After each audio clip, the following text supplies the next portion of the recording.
In these crucible moments, which whether it's a newborn baby, it's a financial decision, we'll give you some more examples, you can have a win. We got stronger and more united, even though we lost so much money that year. And it brought up fear. We did not turn against each other. We did not let that circumstance tear us apart or build resentment or have us blame each other. Don't you feel like we got stronger and more united from that?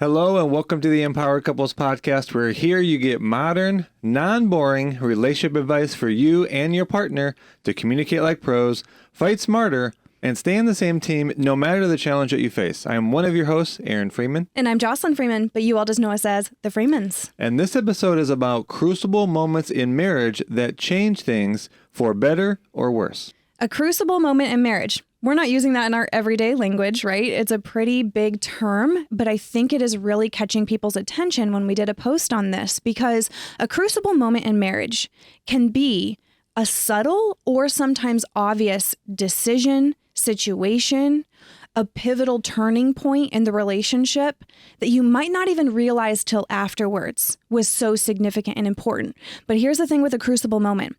It tests the strength of your bond, of your partnership, and your character, which I know is a big thing to say, but in these crucible moments in marriage, which we're going to describe some examples, your true character is shown in those moments. And that's where we have to be really honest with ourselves and really look at our partnership, because you and I have gotten so much stronger and more united, and I feel a stronger bond from some of the hard crucible moments that we have gone through. And I'm sure we'll share about that later. Anything you'd add about the definition of a crucible moment? Well, just remembering that it's a critical turning point. And I think it's more known in like the individual motivation space, where it's like, it's not how many times you get knocked down, it's that you get back up. And I think it's very much a similar philosophy. Yeah. It's that you'll be faced with something in your marriage, whether a dynamic you kind of created together, but maybe we are talking more about external circumstances and situations and sort of junctures as we go into some examples. Could be around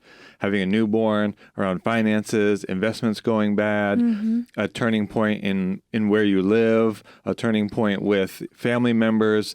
And it's a critical juncture, as you had mentioned in your definition, which was great, that the decision that we make at this time is going to have a bigger impact than just normal day-to-day decisions. Or maybe that we've even had in 5 years.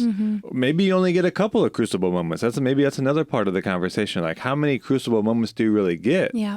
And not to scare anyone away from those moments, but you need a couple of the keys that we're going to talk about today to make sure that you do make the decision for things to change for the better rather than the worse. Because again, in these moments, they're not just slight changes. It's like you're either going to really get going faster in the direction you want to go, or you're going to start probably a pretty quick decline. And we can hear these in our sessions. Like, they might be talking about challenges they're experiencing in the present day, but as we peel back the layers, a lot of times there was some kind of crucible moment in the last 1 to 3 years that didn't ever get processed or sometimes even repaired from. And one example will forever be imprinted in my mind because of how strong the emotion was. So this couple in particular, they were a few years out from having their first newborn baby and starting their family.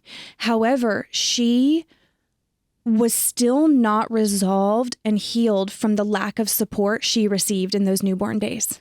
Right? And think about how critical that experience is in a life and in a marriage, to have your first baby, that first newborn experience. And speaking from my experience, there's a lot going on, right? Emotionally, mentally, physically. And so she felt in that crucible moment where she was the most vulnerable, where she needed the most support, she received the least. And it was something they didn't really process and repair from. And it was something that in that crucible moment, it was leading to for worse. However, of course, that doesn't mean you are stuck there. And that's one thing you want to get from this entire episode is that even if the crucible moment happened in the past, you can repair from it most of the time, right? If you have that willingness, you have the tools, you have the commitment. So we want there to be hope throughout this, right? This is not a doom and gloom topic and episode, but that situation will forever be imprinted in my mind because of just how significant that crucible moment was for her in the marriage. Typically, if one partner doesn't make the right decision or head down the right path, as you said, it's going to have a much bigger impact on the other partner. And it can be repaired.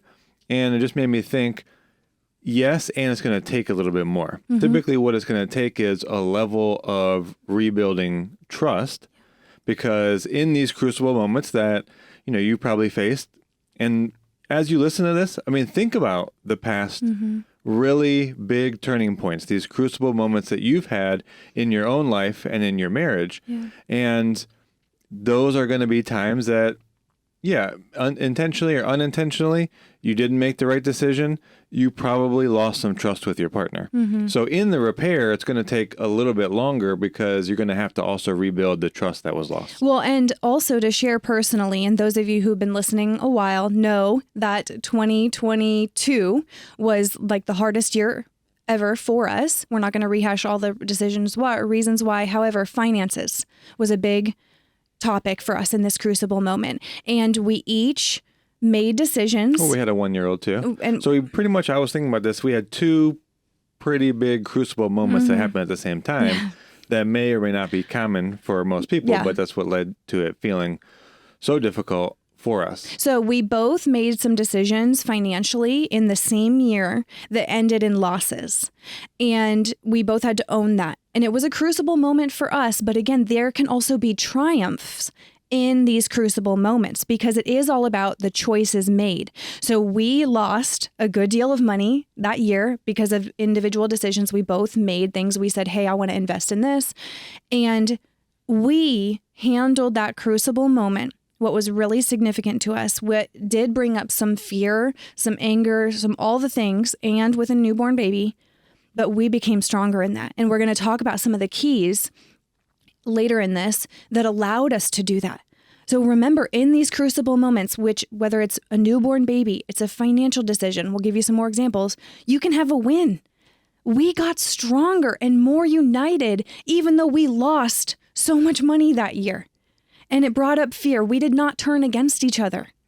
We did not let that circumstance tear us apart or build resentment or have us blame each other. Don't you feel like we got stronger and more united from that? We did. And this was the part I was thinking about as you were talking. The difficult thing about crucible moment, it's not that you get the immediate feedback of your decision. You don't get the instant gratification. No, these are much longer term things. And we'll go into one of your points later. I know as I looked ahead on our notes, it's that you may not even realize till much later that was a crucible moment. It's like in reflection.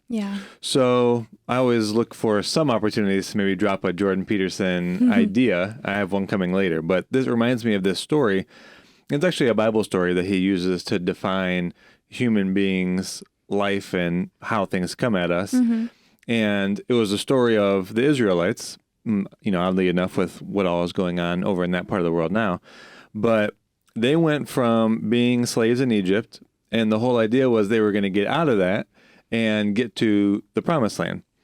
And what we kind of miss is that they ended up spending 40 years in the desert. The funny thing when I was listening to Jordan Peterson, he says, if you know where this desert is located, it wouldn't take you 40 years to walk across it. It's not that big. 4 years? 40. 40 years. Yeah, they were there for 40 years. And he said, you'd have to be so lost.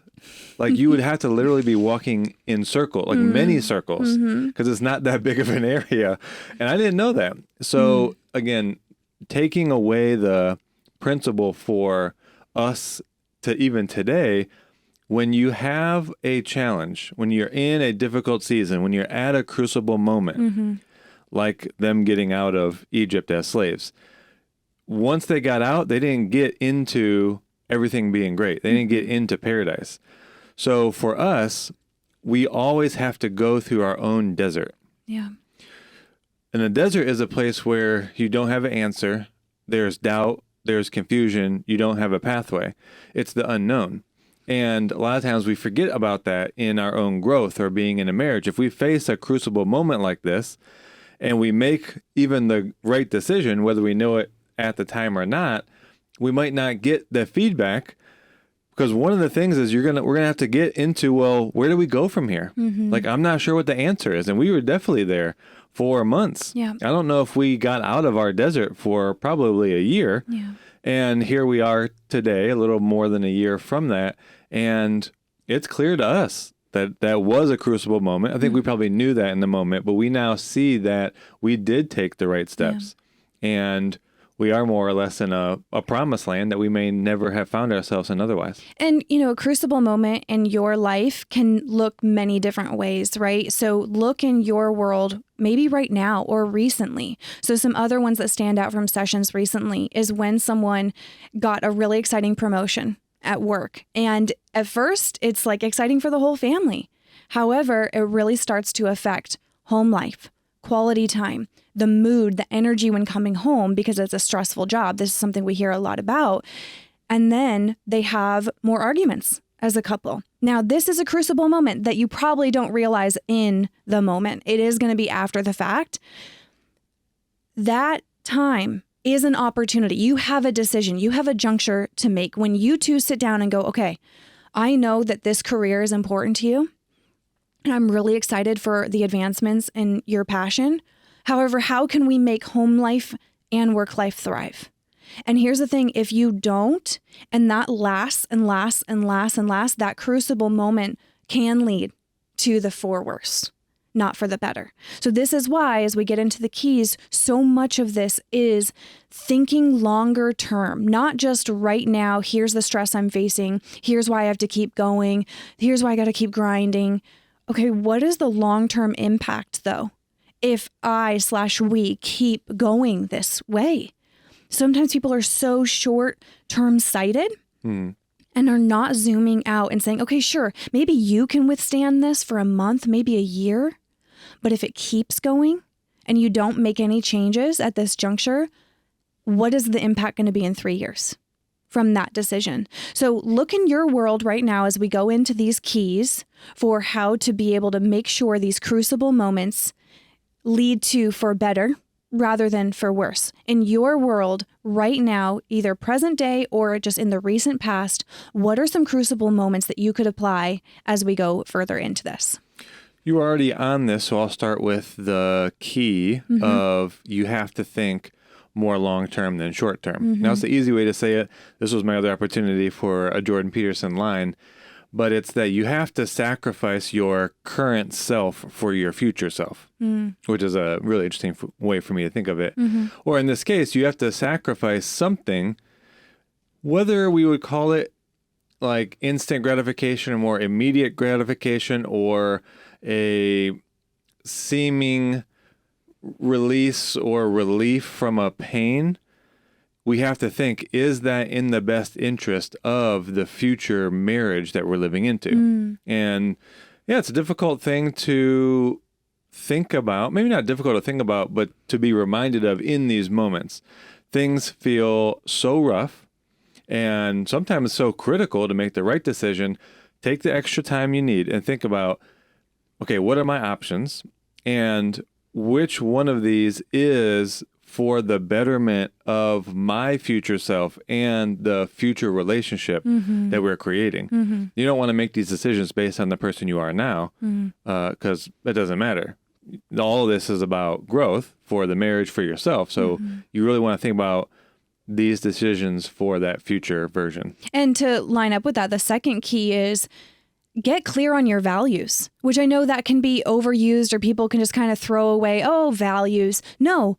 That is what drives you. That should be what drives you, your values. Now, unfortunately, people lose sight of their core values and instead they get driven by fear, whether that's financial fear or fear I'm going to lose my job in this economy, whatever reasons. Don't let fear drive your decisions. Instead, let it be your core values. And you have to be really honest with yourself. I mean, we said this in our in-person couples workshop, and there were like a few men that were like, whoa, like that hit me, because I said, do not claim that one of your top values and the driver for your work is your family if you are not actually spending time with your family. And we have to have those honest check-ins. I'm not saying that your efforts are not to help provide for your family. However, if it is about them thriving, your relationship, your family thriving, then you would make changes. You would have boundaries with your work, with your time, and being able to transition from work mode to family mode so that you can bring home a good attitude and good energy to your family. So we have to have honest gut check moments. And when we were in that crucible moment where we had that financial loss, which, by the way, that's only one of our crucible moments in our marriage, we got clear again on what do we value. That is what helped us get from fear and instead get focused. Oh, wow, I didn't even realize those were two Fs. That was unintentional, right? Get out of fear and get focused and have that be part of what drives your decision together. Because sometimes if you are facing a challenge in your marriage and in your life, you have to sit down and go, we need to make some adjustments here. How do we get more aligned with what we value and put that into action? And then lastly, on that point, what you value is not what you say, it's what you act out. Mm-hmm. Now, ideally, what you say and what you act out is the same. Guess where I got that from? I'm not sure. Jordan Peterson again. Oh my gosh, you and Jordan Peterson. I just listen to him so much. It's about, or it's called being an integrated person, right? So yeah, just to say that again, what you say can be what you value, but only if it's aligned and matched up to what you act out. Mm-hmm. If you're saying a bunch of things, just like you're referencing here, family is most important to me, and yet you're leaving your spouse to do everything for the child and you're never home, and it's these excuses are, oh, well, I'm providing for my family because I care so much about them. It's like, well, that's not what you're acting out. Mm-hmm. You might say that, might sound good, might be an excuse, or, you know, in a real sense, we might be, I don't want to say confused, but sometimes we think what we say is what we value. Like even from your own perspective, like it'd be easy for you to tell me, it's actually easier for someone else. Mm-hmm. If you were to watch me, you would be able to tell what I value. That's so true. Without talking to me. It'd be based on, because it is based on what I'm doing and what I'm acting out. Yes. And then I might think to myself, oh yeah, these are my values. But if I'm not working that hard, you know, if I don't make the extra call, if I was a salesperson, for example, if I don't take the extra like 15 minutes to, let's say, for me to work on finishing one particular like guide, for example, that we have, rather than, you know, eat an extra snack in the kitchen, or for example, at the end of the day, it's like, well, it's about 4, I'll call it good. Or do I say, no, you can go pick up Sky. I'll stay here at the house and finish, you know, this one item. So what I act out, what I value, ideally what I say and what I act out is the same. But if those are not, then it's not necessarily what I say. I think it's worth noting as well that when you are helping make the decisions through your values, it makes sure you're not just reliant on your feelings. Because you've heard us say this in other episodes, but your feelings can deceive you or have you take action opposite of what you're committed to. And so just as an example, like I can even think of another couple that recently, you know, they're in a hard season of their marriage. They are actually trying to determine if they are going to rebuild a new partnership because they've been together for a long time, or if they are going to part ways lovingly and co-parent. And that's a very real decision that we know a lot of couples are facing right now. Now, they had a moment, an important moment with family coming up and a child of theirs. And I'll try to keep it vague so that we, you know, really are keeping privacy. But this was a crucible moment. Even though we aren't fully committed to each other right now, we are lovingly and together trying to determine what's best for us. They still showed up to this family event that was really important for them. And because they thought longer term, and not just about themselves, but also the family members that were involved and how important and significant that was to them. And that is a crucible moment that even if they choose to part ways, which again, we're standing for their marriage. We are standing for them rebuilding it. But even if they lovingly parted ways, they will have more respect and love for each other because of how they handled this crucible moment. And again, the reason I even brought that up is because they acted from their commitment and their values rather than their feelings in that moment, because their feelings could be hurt. I don't want to go. I don't want to be near you. We're even still trying to figure out us. And so that is the power of using your values and what you're committed to guide your decisions in what could be a crucible moment, a turning point where two different realities open up.